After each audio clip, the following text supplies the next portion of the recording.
Thank you all for coming. And I should thank the Google folks here. Hillary, thank you. And I think there's a rule, you have to have a certain number of Google employees here for an event, so thank you. And when I drove out, it was snowing hard, so thank you for coming out in the bad weather. I'm not a Google employee. I was a contractor at Google from like September 2011 all the way through 2012, working part-time out of the New York office. The research I'm going to talk about I did with Danny Wildman, who's a UX researcher, and Amir Maneh, who's a product manager. I should tell you quickly about my presentation problem, which I've always had and I probably always will have. I try to put too much in my slides, and I try to cover too much material. I mean, there's a lot of interesting stuff in the study, so I can't stand to leave anything out. So then I have to speak extra fast and go too quickly. So at the end, I hope we'll have a lot of time for discussion, but please stop me in the middle if I'm going too fast, or ask questions for clarification. So, what's the situation? Why am I studying remote collaboration? Well, the situation is distributed workforces are now very common. Organizations are spread, not just corporations, but government agencies, nonprofits, and geographically dispersed individuals have to work together. So, for example, Google. Google has over 70 offices in over 40 countries, and I have a list there of the cities that have Google offices with more than 500 people. Of course, Mountain View is the main headquarters in California, but there are also over 500 people in Cambridge here, in New York, Kirkland, San Francisco, and the column on the right is all the cities internationally that have large Google contingents. So, Google is spread out over the world, the way many corporations are. There's a map, although after I did the map, I realized I've kind of missed Japan and China there. But you can see there's a lot of offices. And Googlers collaborate. Googlers are in quotes because if you work at Google, you are a Googler. Last week I went to a talk at Athena Health, and they are Athenistas, which is even cooler. But one thing we did, which I'll tell you about, is we did a survey. And one of the questions on the survey was, is your core team geographically distributed?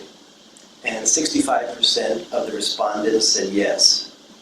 And 13% said they actively collaborate more than 20 hours a week with remote colleagues, and 23% 10 to 20 hours a week. So I have actively collaborate in quotes because we didn't define it in the survey. Perhaps we should have. But the bottom line is here you have almost a third of Googlers who are spending a fairly significant amount of their time collaborating. So Google is spread out the way many companies are. People collaborate, and the problem is distance matters. Most of you know this is BostonCHI. CHI is CHI, computer-human interaction. People often talk about HCI, human-computer interaction, and there's a subfield called CSCW, computer-supported cooperative work, and researchers in that area have been studying remote collaboration for decades, and Gary and Judy Olson in 2000 published this paper in Human-Computer Interaction, and they summarize decades of this research in the title of their paper, Distance Matters. And I don't think I need to convince you that if you're collaborating with 5 other people, it's going to be easier if you're all in this room rather than if you're spread out over 5 locations. But we'll talk about some of the problems as we go along. So, distance matters. Everybody realizes that. The questions that we were trying to answer in the research was, how well is remote collaboration working within Google? What works well? What tools and techniques are effective? How satisfied are employees? And of course, we want to improve things, so what new tools and technologies, will new tools and technologies eliminate the need for travel? And can we improve things by improving technology or physical spaces or communication patterns? So those are all the questions. We did 5 studies. I'm a big advocate of using multiple methods. In this case, we did interviews, we did observations, we did some surveys, we looked at log analyses. We interviewed individuals, We studied teams, not just any teams. I'll tell you later what kind of teams these were. We observed 20 VC meetings. VCs I will use a lot. VC stands for video conferencing. So we studied meetings that were between 2 or more locations that relied on video conferencing. And we did surveys. The meetings we studied, we actually recruited 7 other UX researchers within Google to observe meetings and code them according to the system we developed. So, right away I'll tell you the key finding. Key finding is visual real-time communication is the key for collaboration at Google. Visual real-time communication is just a fancy way of saying video conferencing. So, video conferencing is key. And before going on, I really need to tell you a little bit about the video conferencing system within Google and how it's used. So here's a picture of a conventional looking conference room.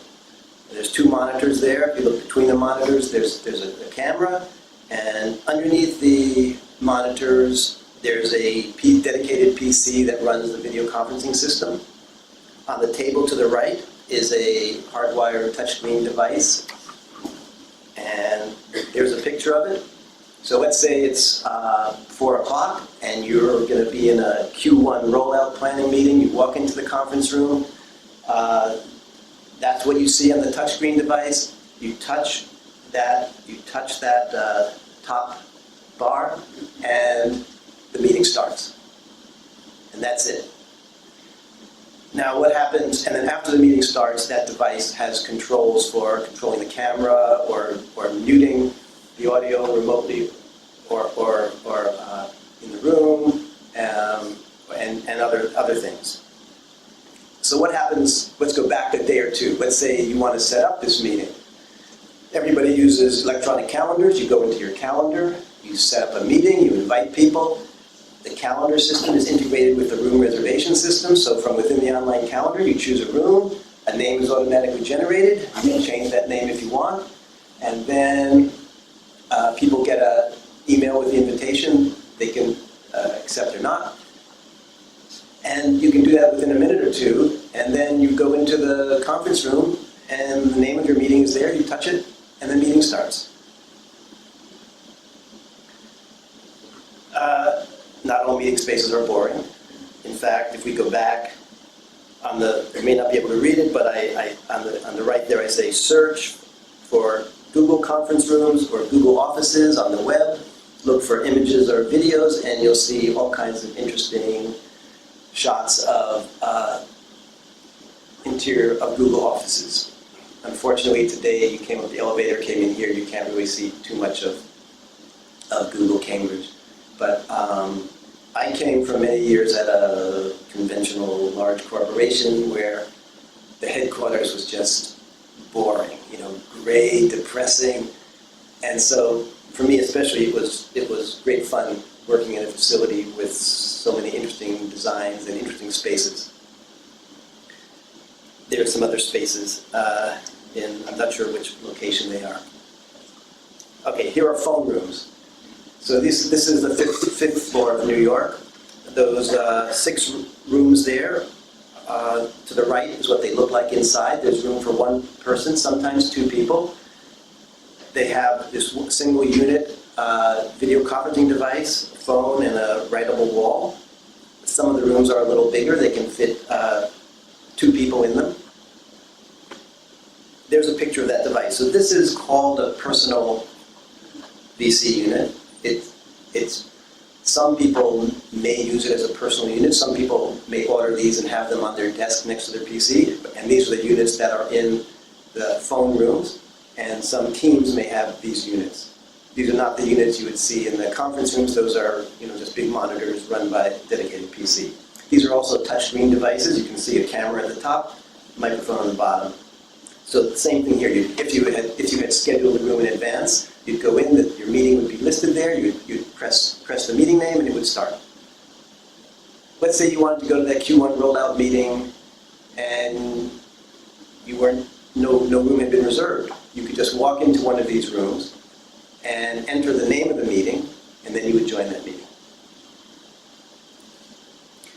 This is called a huddle, which is just a small conference room that's dedicated to a team. Again, fun and unusual designs that you can see in that space there. There's one of those personal VC units. I was about to say GVC. GVC is an internal name. G for Google Video Conferencing. You can join from a laptop. I think all Googlers have laptops, and it's very easy to share screens or present from a laptop, and you do that wirelessly. So just by entering a URL, you go into a conference room with your laptop, you're participating in a meeting. It's very easy to share your screen or present.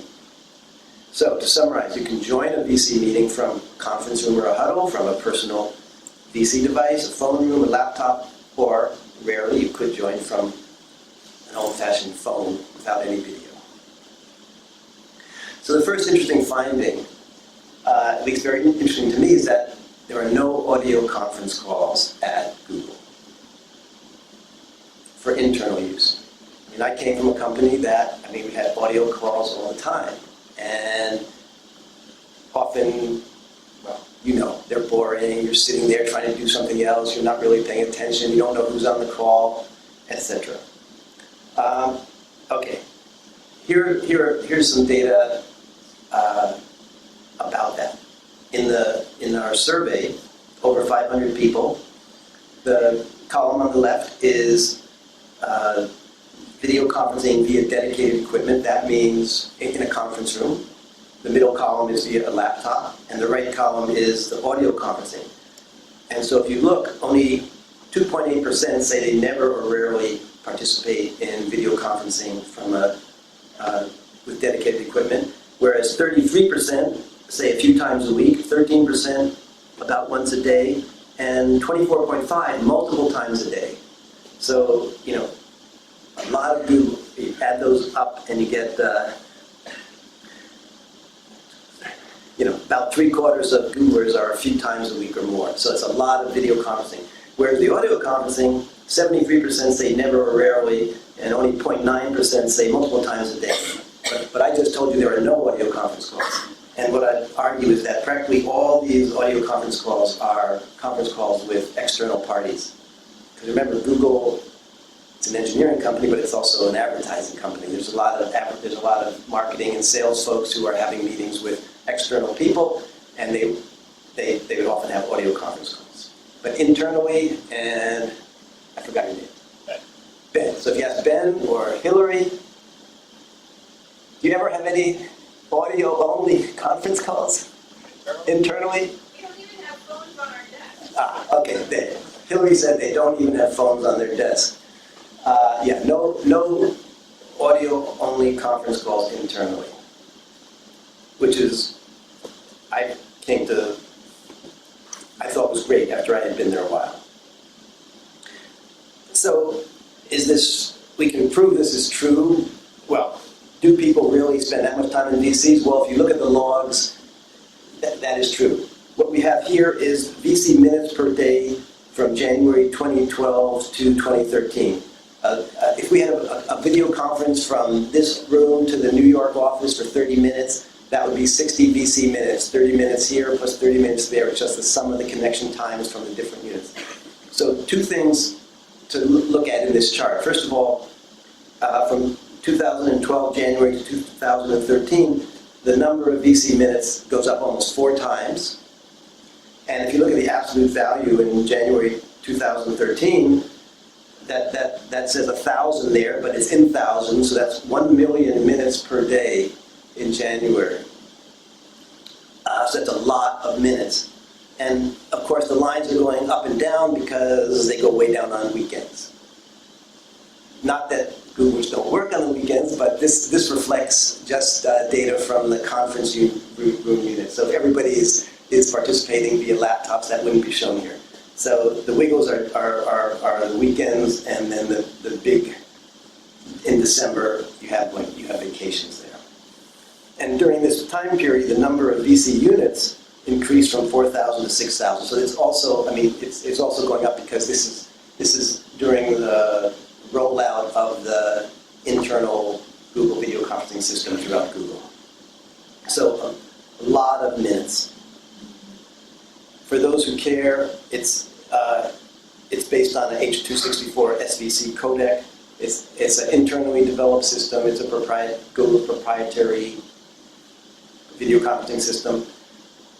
In January or February, there were over 6,000 units. So those are units in conference rooms and those personal VC units that I showed you in phone rooms. So that comes out to about 1 VC-equipped conference room for every 6 Googlers is what we calculated back then.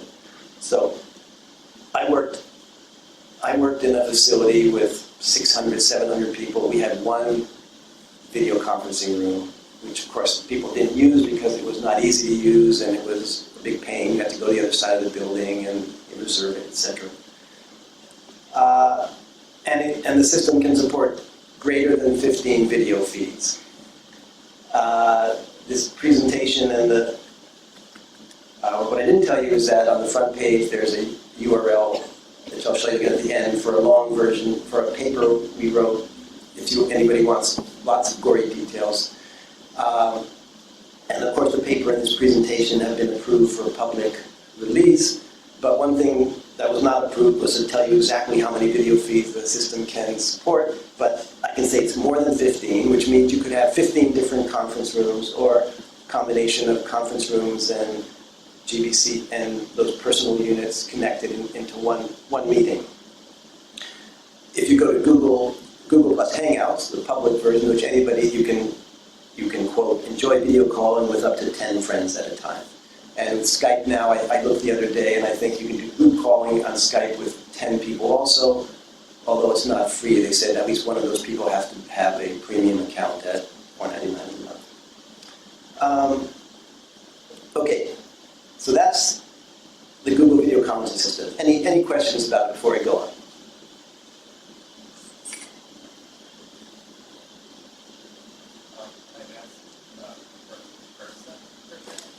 Beg your pardon?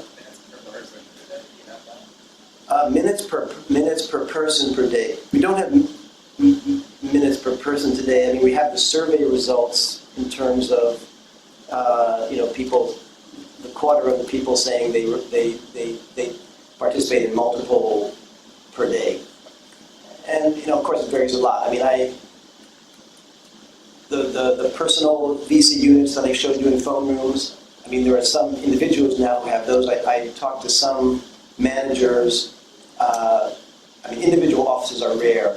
There are some managers, supervisors who have individual offices. I talked to some who they're basically on their unit all day long. I mean, they're like having meeting after meeting. And it's very efficient because they're working at their computer. They can immediately switch into the VC and have a face-to-face and go back and forth. Question?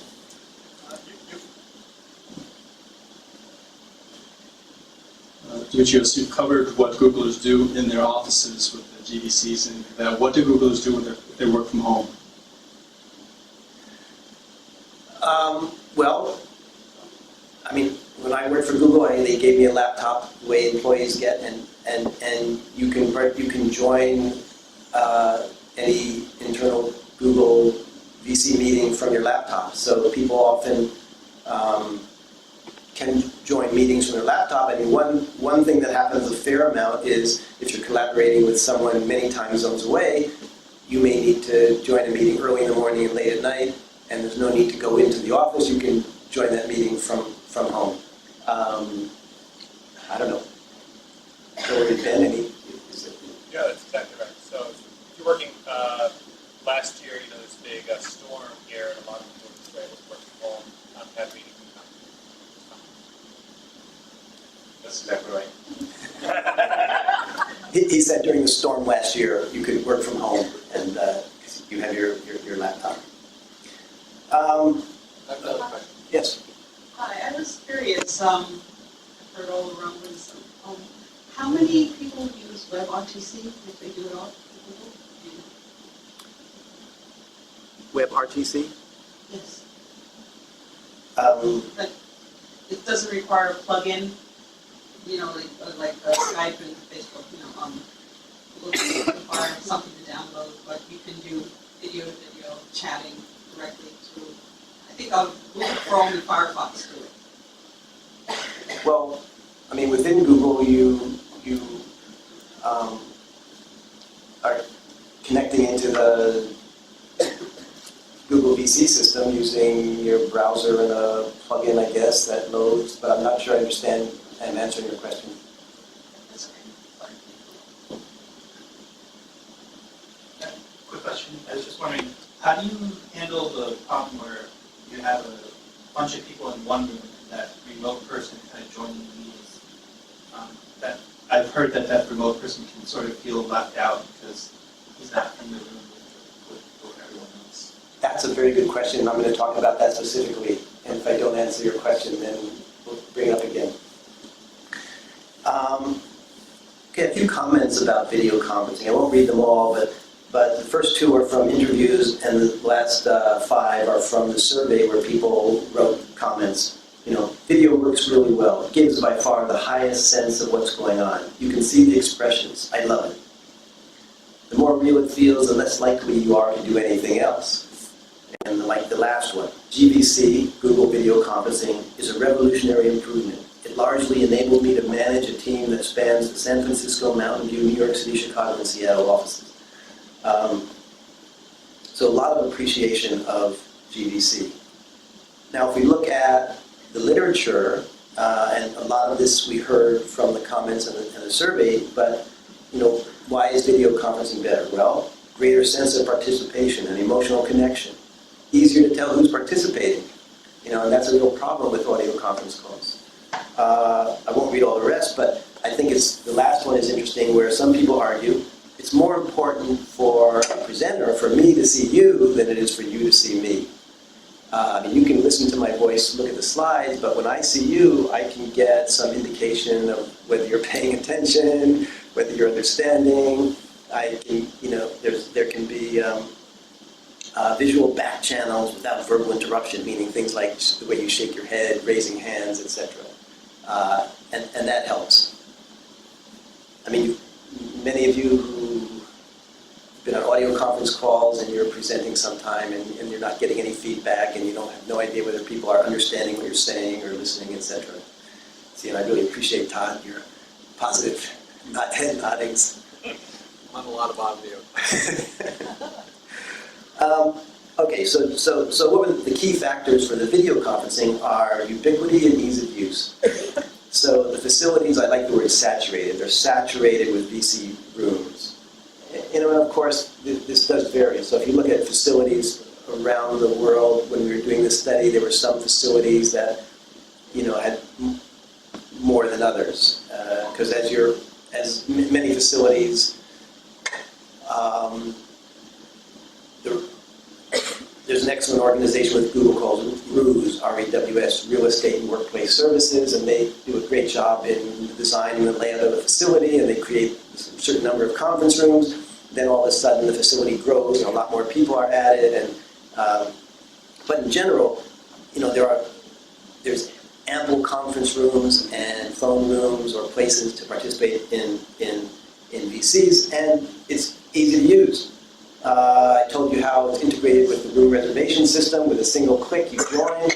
And in fact, 70% from the survey were moderately or extremely satisfied with the ease of use. And in fact, our own Nicole Yankovic, sitting right here, some of her work at Sun, in her one paper, ease of use was perhaps the strongest theme to emerge in that study.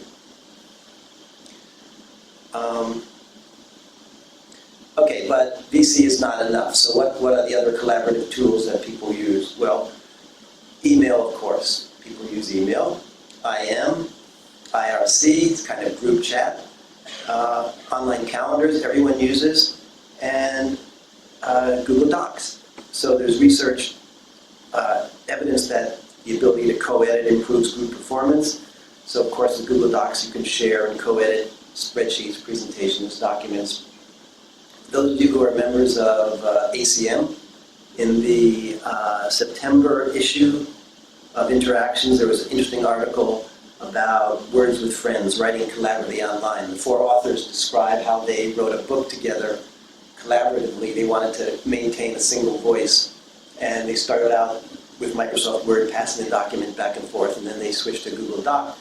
And what I found especially interesting is given the tools there, you still have to come up with conventions about how they're going to use it. So they describe how, for example, if someone wanted to change the wording, they would just change the wording in the body, but they would copy what they had changed and put it in the comments field. And then they would have a way of adding their initials with check, and then you could go into the document, search for the initials to find out areas where you needed to check things. Sometimes the comments there'd be long strings of comments that would get unwieldy, and at any point someone could type in Skype, which would be an indication we're going to stop the comments, we need to talk about this. So all these kind of conventions that they develop to use the tool. Google Sites, Google Groups, for those coding, of course, there's bug tracking software, and there's the ability to see other people's code. So all these tools are of course very important. But the tools alone are not enough. So what we found is that this kind of culture of collaboration was also very important. There were not too many privacy concerns, and there's a strong culture of kind of cooperation and helping each other. One thing that I noticed right away is this ability to see other people's calendars. Because the company I worked in, you could only see people's calendars if they expressly gave you access. So you would have to ask someone, and so you would often ask your colleagues, and they would give you access, but you would never ask your boss. And the thought of asking like your VP, I mean, it's just kind of funny to think about, to go up and say, can I see your calendar?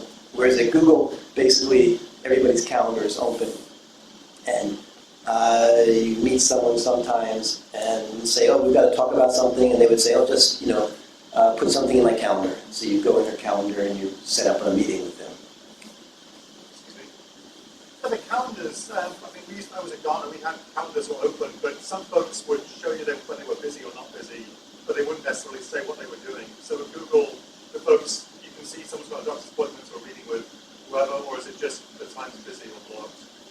Well, I'll ask Ben and Hillary to comment, but when I was there, yes, there are always times sometimes when people may just say busy, or they don't want to say they're going to a doctor's appointment. But in many cases, they would list specifically the meetings they were going to or what they were doing, so you could actually get a feel for.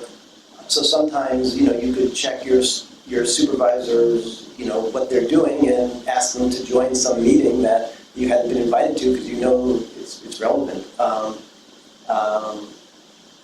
Do you find, is that things change? Do you find that you can look at people's calendars and actually see the... Yeah, for the most part, people keep their calendars open. There's definitely a couple people that I know that do more the busy, not busy in terms of the privacy levels of showing. But there's also been cases where, for example, I'm at work with a particular team, and I noticed there's this report, this presentation, that I wasn't specifically invited to, but I'm interested in, and to have that kind of level of access, I basically could kind of invite myself to the meeting and politely do it in a way that I wouldn't otherwise be able to do.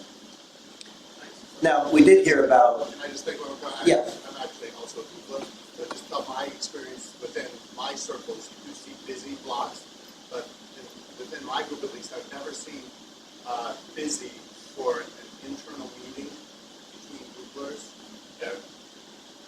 Almost 100% of the time will be at least a meeting title. Busy will be more like what you said, a doctor's appointment or various reasons. But that's been my experience. Internal meetings are always at least get the title. Okay, if you didn't hear that, he's saying internal meetings are almost always specified, so you can actually see the name of the meeting. Thank you. What I was going to say is I did hear a few people in interviews talk, kind of talk about calendar stalking, where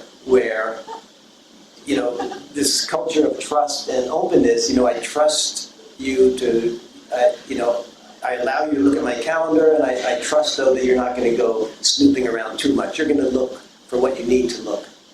And so it's part of this, culture of trust and openness. Everything's open, but, don't snoop too much.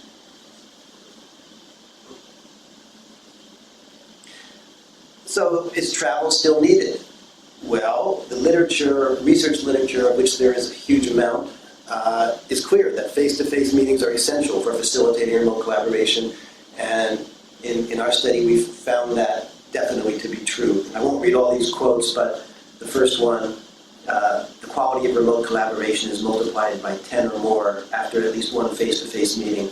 Communication is based on trust, built as a result of physically meeting. This is almost a prerequisite for working together. That said, VC relationships can be somewhat effective to establish initial trust, but not as effective. People talk a lot about common ground and building trust, and so just making sure you're all on the same page, you have the same assumptions, you're using the same vocabulary, kind of all these things, and getting to know the person. I was talking to Sampata before the talk started. She just started working at Nokia, and right when she started, she took a trip to Berlin and claimed that it was, these are people she has to work with on a daily basis, and it was very useful to go meet them in person and spend some time there. So I'm wondering if you got any information at Google about some of their best practices about how often there might be a face-to-face meeting versus regular.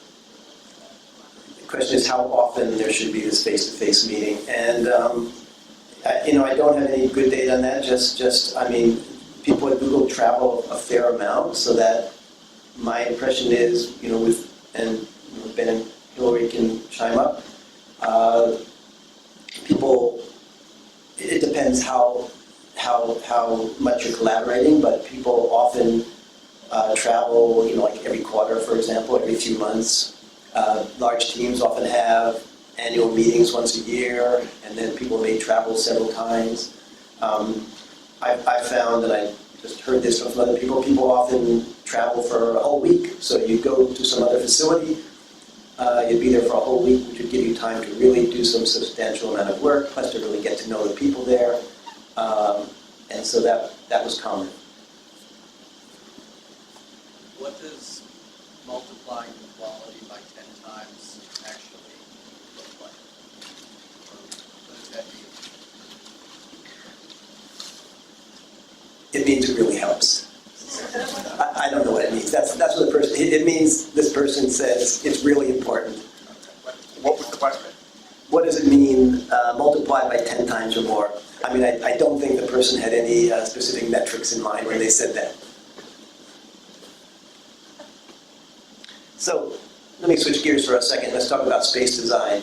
Now, how well is remote collaboration working? Well, people are evaluating that in the context of collaboration with co-located colleagues. And so that takes place in the space of Google offices. And most locations have a lot of collaboration spaces. And the open office layouts often promote a collaborative culture. There's been a lot written on this. You've probably read a bunch. There's a quote, "I don't discuss things with people who are way far off, but I do collaborate more with people sitting near me."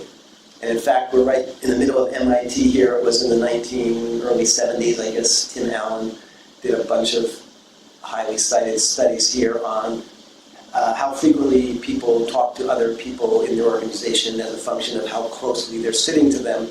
And it's a very steep drop-off until you get to about 100 feet. And when you're like 100 feet from someone, you might as well be 1,000 feet. There's hardly going to be any interaction. So these are multi-space offices called multi-space. It's a term some people use because there are several there's several places that you can work, different types of spaces. This is a picture of the 5th floor of New York.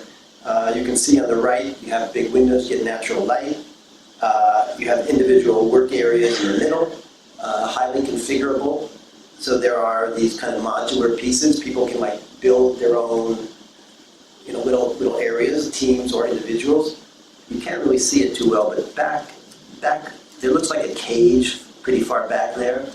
And I always wanted to go ask those people. I never had a chance. There's like 4 or 5 people. They built this basically like a little cage around their desks.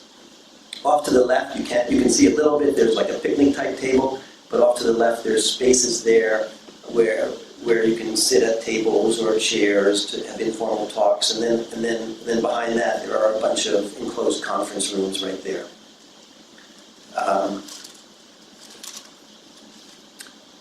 Okay, radical co-location is a term people sometimes use when you have all team members in a single large room, and there have been some field studies showing that you get higher productivity and faster development. So, I mean, what you have here is kind of similar to that, where may have a whole team that's kind of very close together. So you can stand up and you can see practically everybody in your team. Here's a picture of what's called a micro kitchen, again in New York, where you can get coffee, tea, and snacks, and then there are these tables here, and so people often, you can sit at those tables to talk with people about work-related things or not. Here are Gondola workspaces in Zurich. Okay, so I'm not done. I have more after this, but here's a summary so far. So, video conferencing is a key to remote collaboration. Ubiquitous, easy to use, integrated with online calendars and conference rooms. No internal audio conference calls anymore.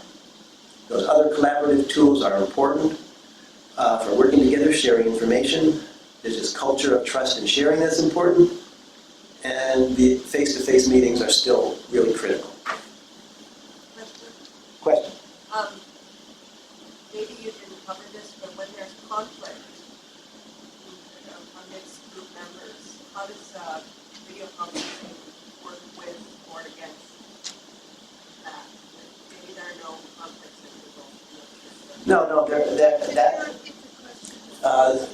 how do you deal with conflicts when there are conflicts? And in fact,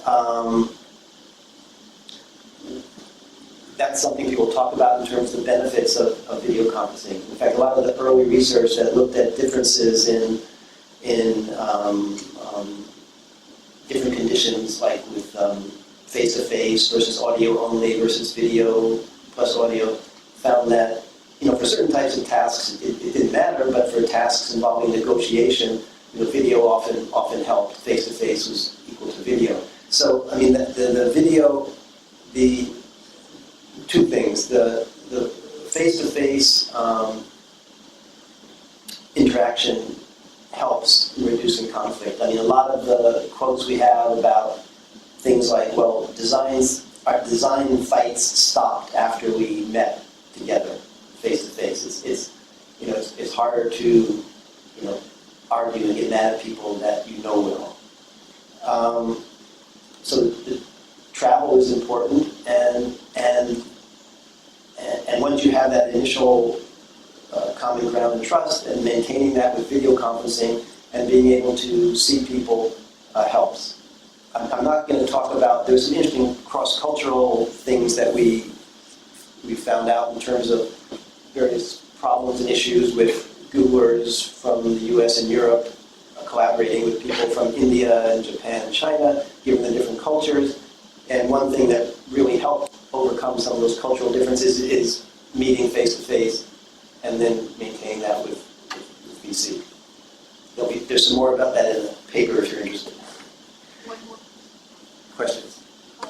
When did Google start to use the video conferencing? When did Google start to use video conferencing? Well, I started there in late 2011, and at that time they had another commercial system they were using, but it was not it wasn't nearly as widespread. So during the time I was there, I showed you the chart. During 2012, they went from 4,000 to 6,000 units, for example. Before 2011, I don't know.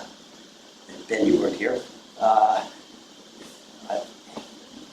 Hillary, do you remember differences? There was video conferencing before this. It was a different system. There was not as much of it, and it was harder to use. But the company was also smaller. As the company has grown both in size and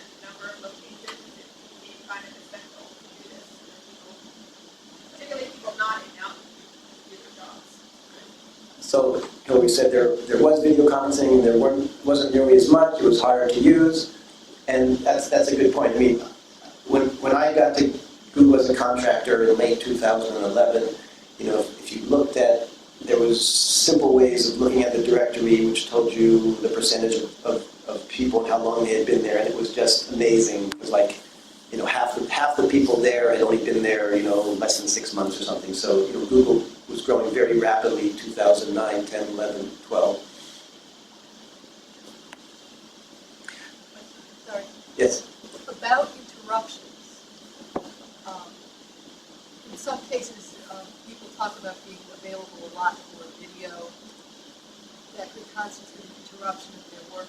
Open office plans maybe have collaboration, but they also have interruptions. Software developers make mistakes if they're interrupted. How? Yes, the question is interruptions and how you deal with interruptions, and developers can make mistakes when they're interrupted. Yes, that is one of the, probably the single largest problem with open office spaces, and noise and distraction. Some people wear headphones at times when they really need to concentrate, and within Google, some people, I mean, I remember one person says, oh, when I really need to concentrate, I take my laptop and I go, and he finds this quiet space away from everyone else. Of course, that's, you know, if you have your computing environment, you know, set up with, it can be hard to do that. That is a potential drawback of open space environment, granted. Okay, how about problems? Well, the first problem, of course, is temporal dispersion, just meaning time zone problems. It's very difficult if you're in Boston to collaborate with someone in Australia or Japan or China when there's basically zero overlap in your working days. That's why it's nice to have a laptop and be able to join meetings early in the morning or late at night.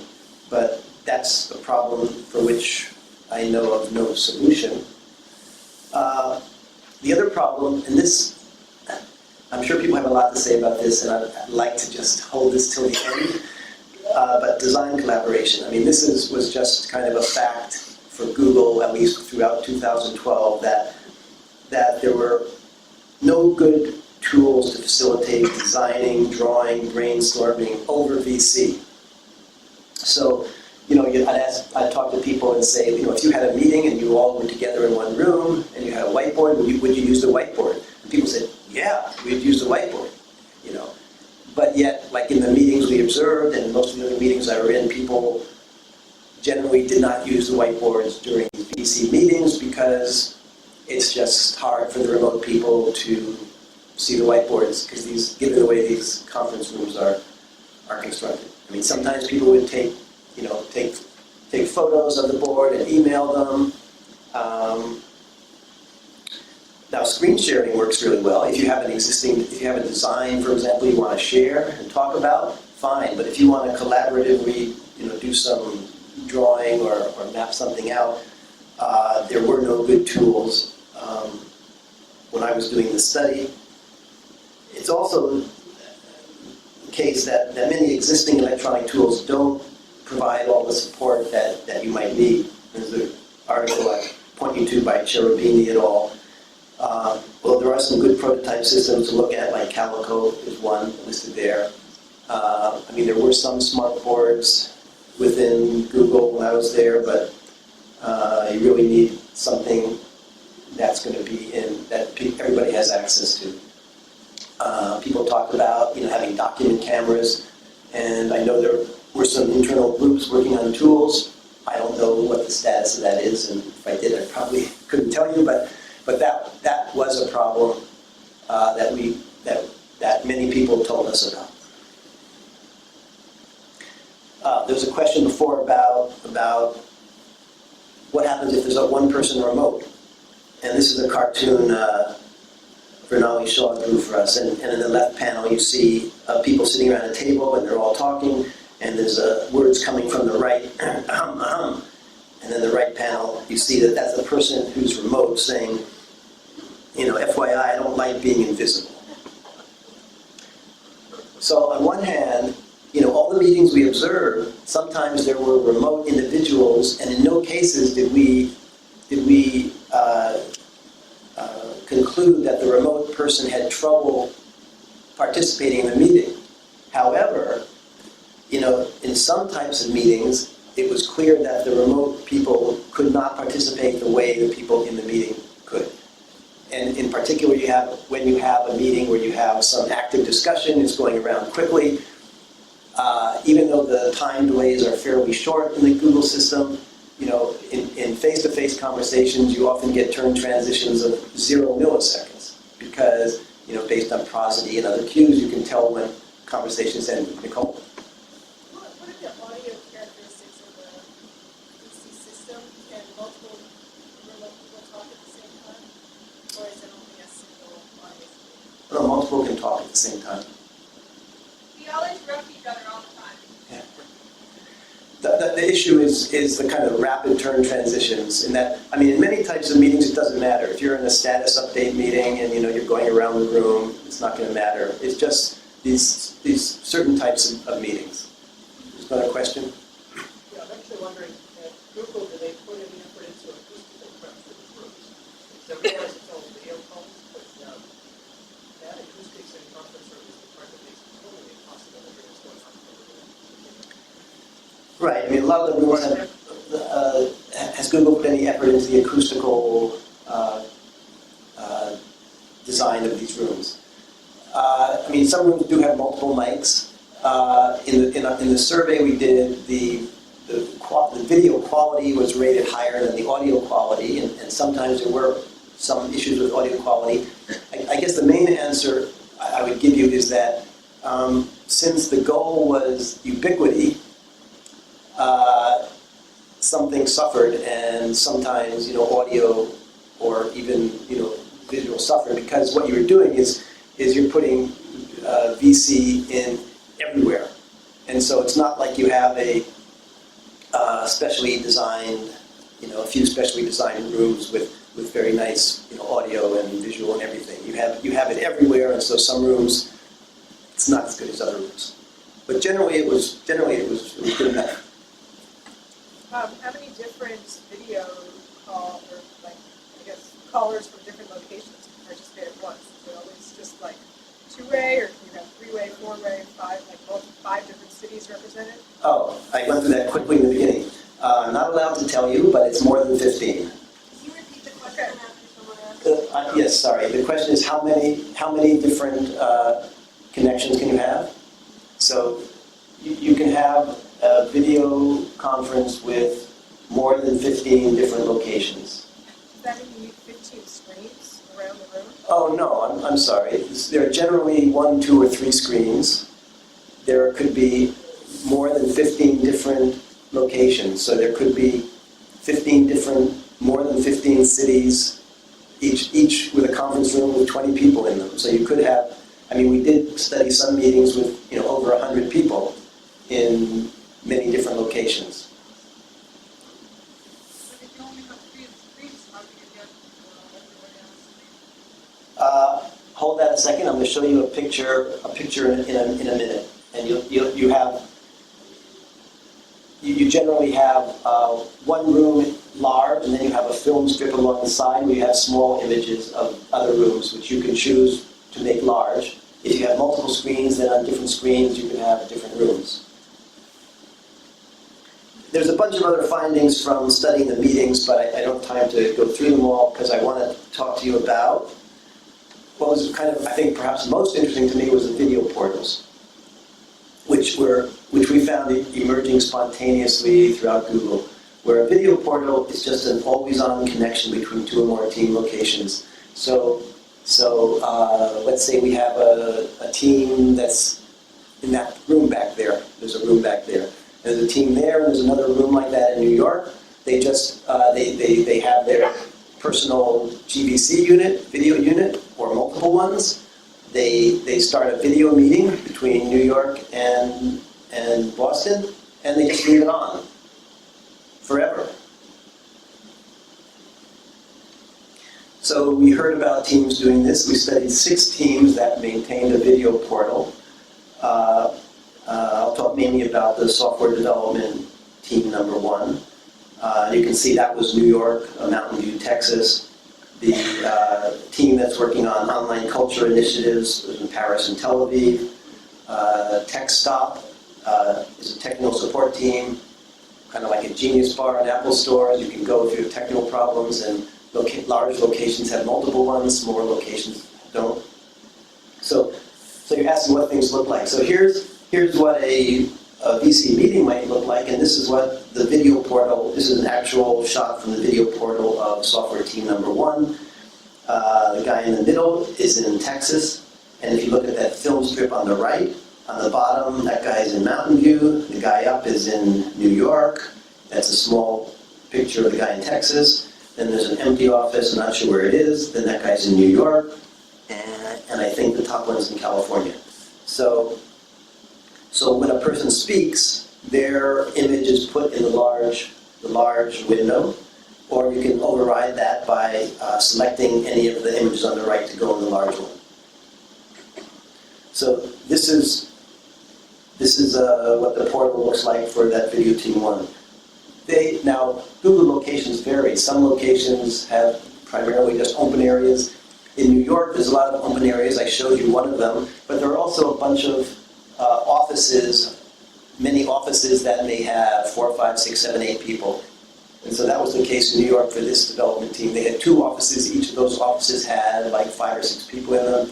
Each of those offices had a few screens tied into the video portal. So my assumption, as soon as we found out about this, is that, well, what are people going to use video portals for? Why are they important? Well, they facilitate spontaneous communication. You want to talk to someone, you have an open connection. But what was very interesting is that, among these 6 teams, people were using the video portals primarily also for these other purposes. So there was a team in New York that had 1 person in Chicago and 1 person in North Carolina, and those people were working primarily independently. They didn't need a lot of communication with New York. And so the reason for their portal was integrating remote team members into the core team. Those people, the person in North Carolina and Chicago, they could listen in to what was happening in New York or watch. They could see and hear, but often they would just listen. They felt more part of the team. The network surveillance, Google has a network surveillance team that monitors the internal network 24 hours a day. They have people in Mountain View, a team in Mountain View, a team in Dublin, Ireland, and a team in Sydney, Australia. They work 10-hour shifts, so they're on an hour before and an hour after their 8-hour shift. And they would have a video portal, and during handoffs, before or after the handoff, they would just have this open connection. They just left it open all the time. Made it very easy to communicate issues, and after the handoff, if something wasn't clear, it was just easy to get back to the team from which they received the handoff. And then the fourth reason for having a video portal, there was this small 2-person UI group. And this was perhaps, they set up a VC meeting portal, left it on, with it not connected to anything. But they sent out the name of their meeting to over 150 people, and so when people wanted to contact them, people they were working on or other groups who wanted to consult with them, they just would put in the meeting name into a VC unit and be connected to them. And again, here, just a second, here, this all kind of comes in with this issue of trust and sharing too, because if that group was already meeting with someone and you put in the name, then you're going to join their meeting. But then you would back off, or they would tell you to wait or whatever. Question? Just out of curiosity, so I was on a it's called Tiny Chat, I think it was, a couple of years ago, and someone outside of our group hacked in and was doing very obscene things, which was really funny but awful at the same time. So I'm wondering how security is is addressed, and you're putting the, that meeting out, inherently there's going to be somebody out there, I would imagine, who wants to follow what people are doing and not get how does Google handle that? Not an issue as far as I mean, that's the kind of culture. I'm sorry. How do you guard against people hacking in, or in this case, they sent out the meeting name? How do you make sure that other people aren't like surreptitiously joining your meeting or the portal? I mean, when people join, you see that they join, but also I mean it's partly this kind of culture of trust. So you trust that people aren't going to do nasty things. I mean, I didn't see any issues or problems with that. I mean, obviously, this is an internal system. If you're outside of Google firewalls, you can't come in. Can I make a comment on that? Yes. So, it is true that people trust each other not to do nasty things, but the other thing is that there's little that we do that is secret or private anyway. There's little that we do that's secret or private anyway. So, like if I were having some meeting and someone hacked in and looked at it, a fellow Googler, if I found out about it, I would kind of shrug my shoulders. It's like, okay, so, you looked at my meeting. Right. It's considered kind of less nasty than it would be in other contexts. Okay, I assume the only exceptions, there are certain, like Google X or whatever, some of the secret projects, I'm sure, take precautions, but otherwise, as he was saying, someone comes into your meeting, I mean, I was a contractor, and I was like, walking all around New York, visiting all different groups, talking to people, and it was made the study a lot easier because people cooperated and would talk to me and take time. I don't know what for your rule, but I would think there might be exceptions, like, reviews, personnel issues, like that kind of thing, if you're doing that, either remote team or remote direct report, that kind of thing. If you're doing performance reviews or something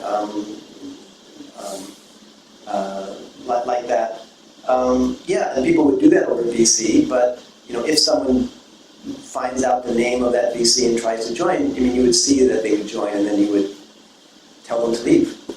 I mean, I don't think it's possible to surreptitiously join a GVC meeting without the people in it knowing. No, they're saying, no, you can't do that. So if someone joins a meeting, they joined.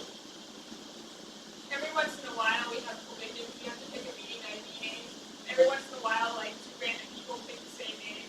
So you show up for the meeting, you're like, who are you? Who are you? And then you figure it out, and somebody picks the meeting, you get on with your day. Right, Hillary's saying sometimes different groups pick the same meeting name and come into the same meeting. Okay. So, of course, some of the advantages, well, direct communication, co-presence, you're aware of others, team building, you feel a lot of comments about feeling part of the team when you see the people.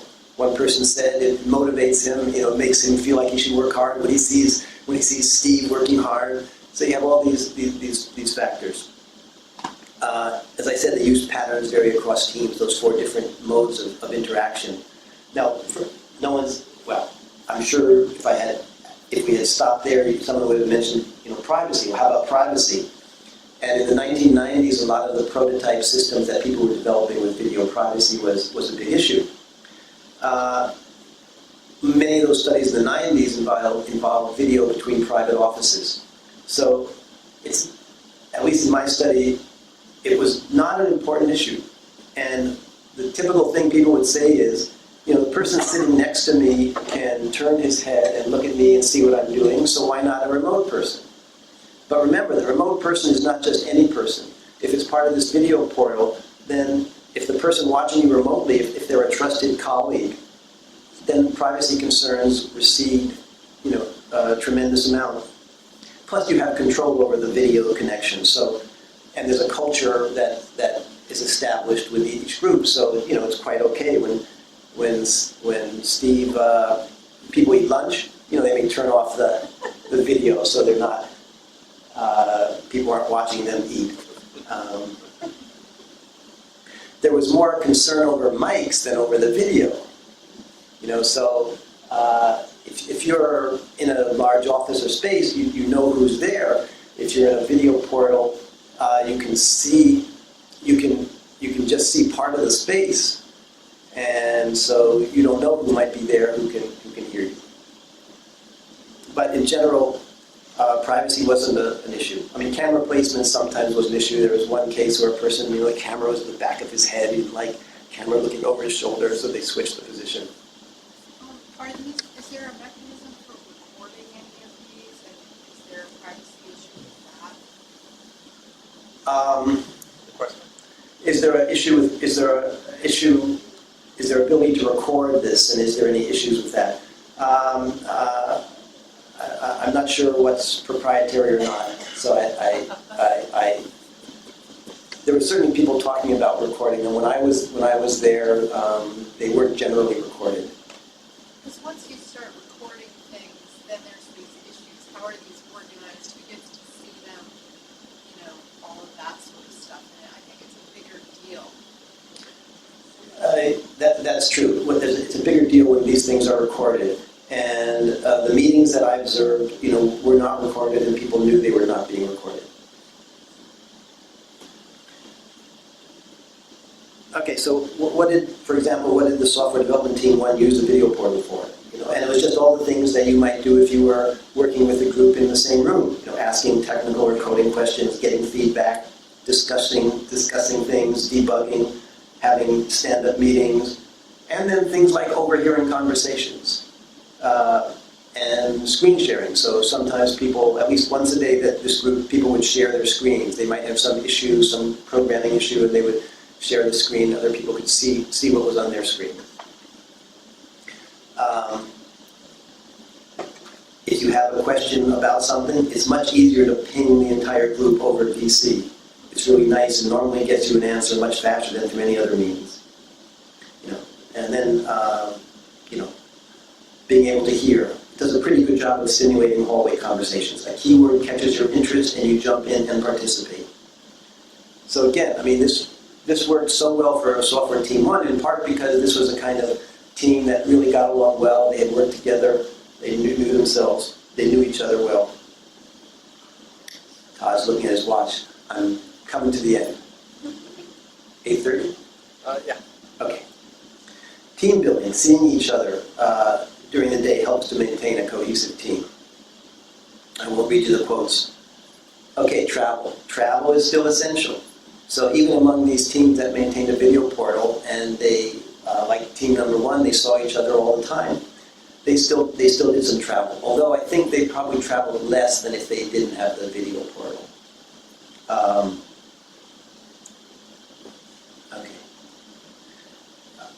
I like this definition of shared work out of a paper by Bill Gaber in 1992. He says shared work involved focused collaboration, general awareness, serendipitous communication, and division of labor. So having a video portal helps with those things. It helps to collaborate in a focused manner. It helps kind of being generally aware of the other people. It helps with this serendipitous communication. It's on all day long. People are joking around and talking in one office, you can be aware of it in the other. Some of these mutual knowledge issues and problems are interesting. Dispositional versus situational awareness means that if there's a problem, do you blame the situation or do you blame the person?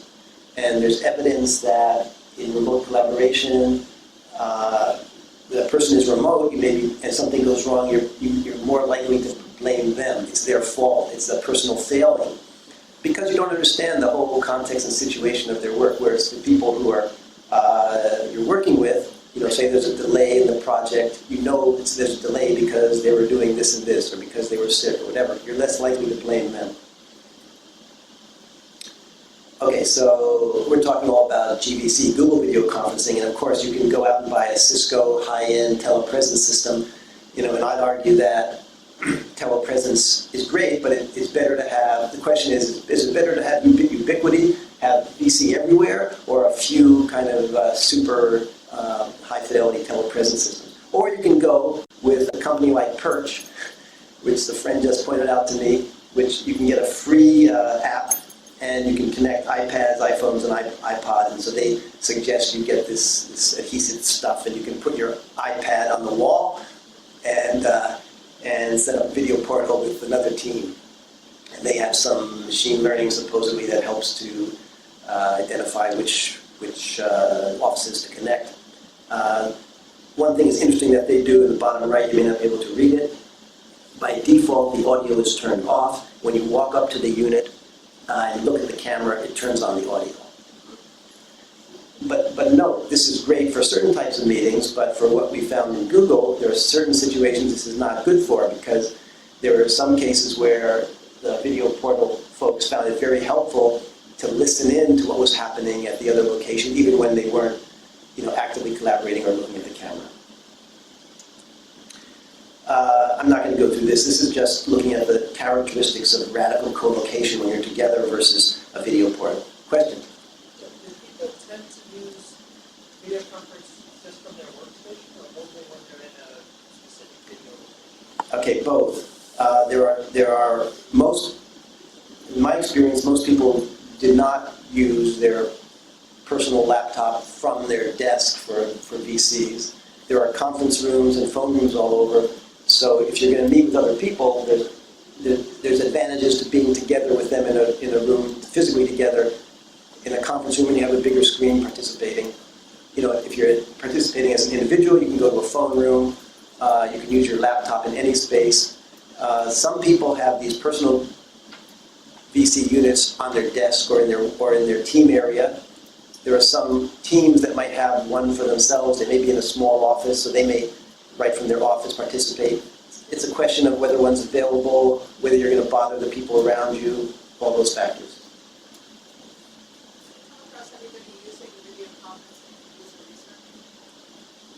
Do they use video conferencing for user research?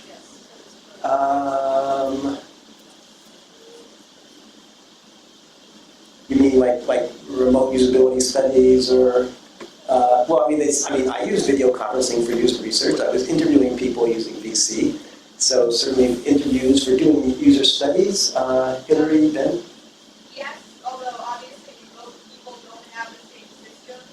It's possible that they're using Hangouts now. We were using some other software before that. I don't actually know if people are using Hangouts now or we're still using other software. Are you saying testing non-Google people, or? If we're running like usability studies and we're calling the person, on the phone and screen sharing, that happens, but not with this. So Hillary was saying they do use video for remote testing, but they wouldn't use this system if you're testing external people. It sounds like just that they're using screen sharing, but not necessarily actually seeing video conferencing. Maybe follow that. Yeah, let's talk about it later. Just a quick slide about early prototypes. There's a bunch of early prototypes. Some of you may heard of Portholes or Cruiser, Rave, Cavcade, Montage. And there were many successes, but most of those early prototypes were abandoned, in part because of cost or technological limitations. I think it was one of the gave or paid, like Rave. You could only connect 2 offices and at a time, and you couldn't connect.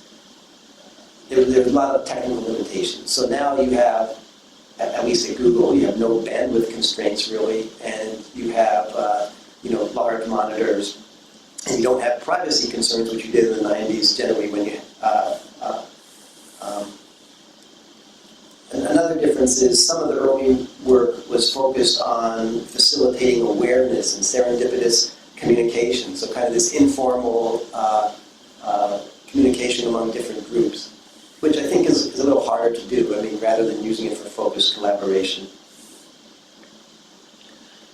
Okay, so let's end it up. Can technology overcome the tyranny of distance? Kind of.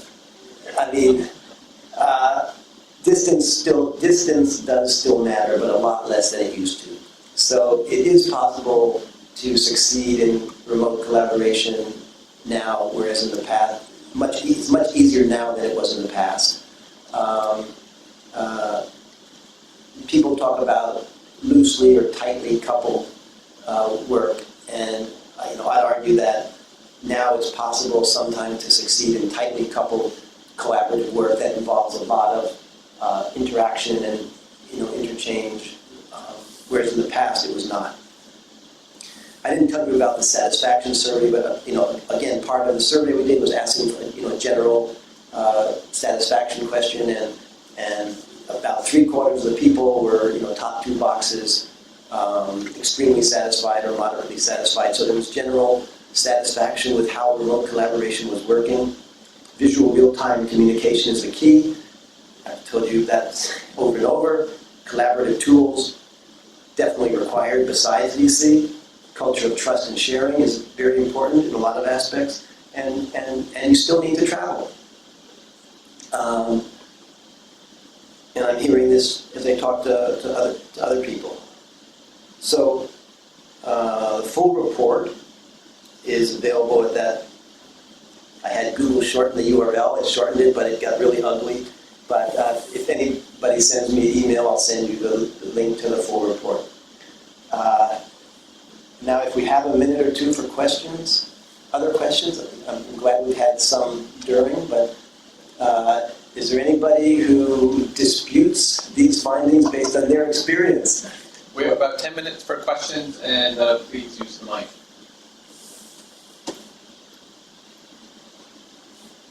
Yeah, were most of the participants in your study really room-to-room collaboration? In other words, were they predominantly in some kind of co-located work context on their end, for the most part? Meaning in an enclosed room? No, I mean that they had local collaborators as well as having their remote collaborators over a video connection. Most of the people I talked with in the study had both local and remote collaborators.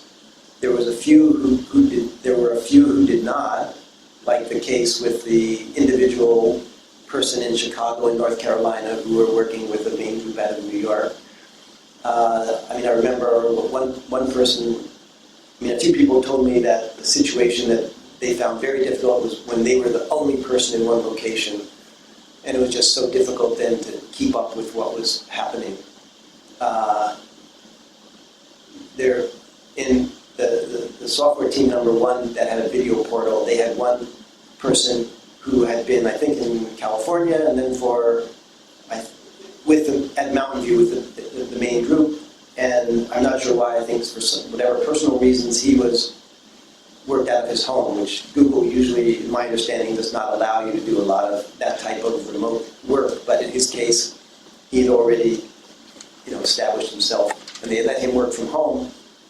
And so he maintained a video portal from his work area at home. And for him, it worked out quite well. But he still traveled. He thought he would have to travel a lot with the video portal. I think he traveled every month, every 2 months for like a week at a time. But I think it's fairly rare for there to be people totally by themselves. Ben is kind of nodding his head. Other questions?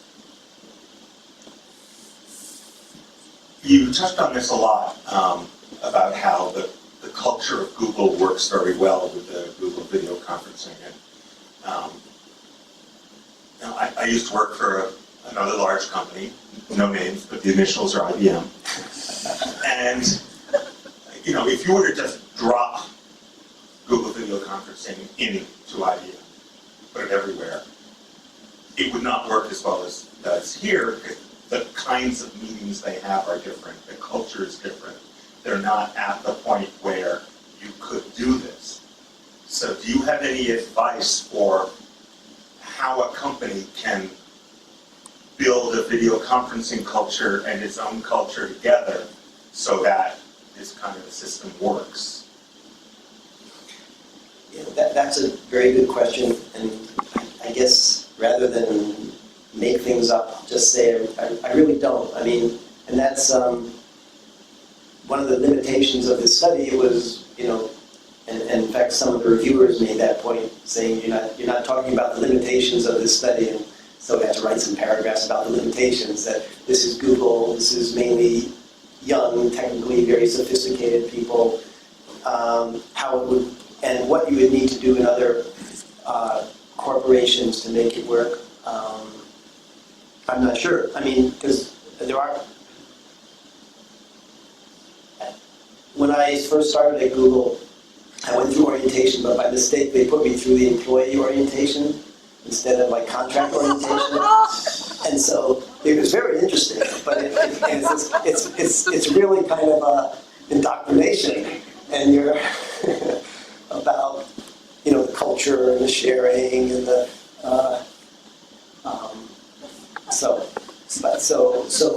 so you and others, I'm sure your insights are as good as mine. Is what you probably know better than I what IBM would have to do to turn it into a VC culture. Nicole. In the studies that I did of remote meetings, the issue of brainstorming was the one that I found the most troubling, was that people were not brainstorming remotely. And that seemed like a really bad thing in a company that wants to be innovative. And I was wondering whether you want to say anything more about whether you observed any brainstorming happening remotely, and if so, was it working? I didn't really observe much brainstorming working.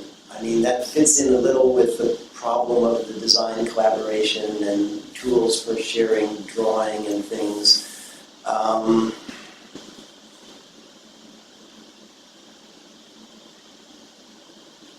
I think with VC it does help, so it's going to work better with VC than in pure audio. How much it occurs in Google, I don't know. I don't know if Ben or Hillary want to comment on that. I mean, have you had experiences with brainstorming sessions over VC? A little bit. A little bit. I would say that it tends to be a lot more structured, so it comes to good to come in with a plan, and if you have a couple facilitators that a facilitator each space that's worked well. I really haven't done a lot of brainstorming here. It tends to be different techniques, and if I was going to do like a longer design sprint, I probably want to do that for the same thing.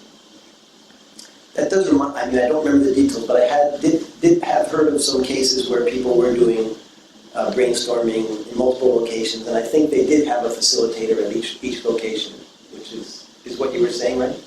Yeah, we didn't do exactly brainstorming, but we were doing some kind of group evaluations on a set of data, and so we had facilitators each. Okay. Oh, hi. So, again, back to my sort of experience. I was at Gondola. We had a totally audio conference culture where everything was audio conferences. I once got a text message that said, "Where are you?" And I knew that wasn't from someone at Gondola because no one ever heard where you were. They could you go on a 2 p.m. conference call, or could you do this? So I just wondered, I mean, we never used video. Well, we're starting to use video, but we didn't really use video. But I just wondered what you saw as the sort of trade-offs between audio and video, and why. And again, we did a lot of work from home stuff. Folks were very remote, did whatever they wanted to, as long as they could be at the 2 o'clock meeting at a particular time and got their deliverables done. So I just, again, it's had a different culture, but I just wondered sort of what your comments were on that. About the trade-offs between audio and visual? Yeah. About audio only? Well, you first.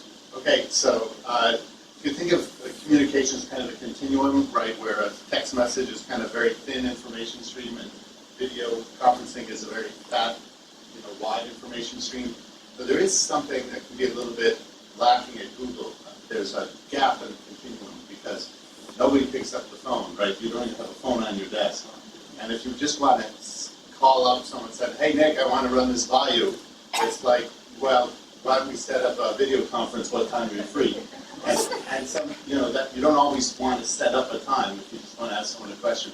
So that's something actually that I would say is a kind of there's an advantage to audio only because in some ways you can have more spontaneity that way. And just let me add, I mean, that's one reason that the video portals can be so effective. And the teams I was studying, they were maintaining video portals constantly.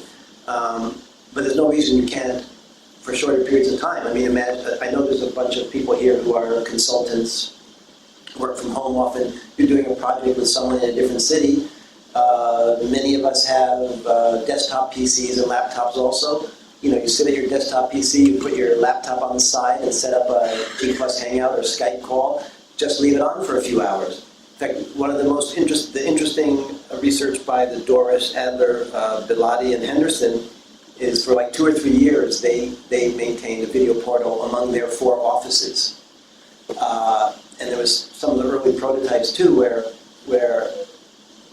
for that, it just makes it very easy to just ask that quick question.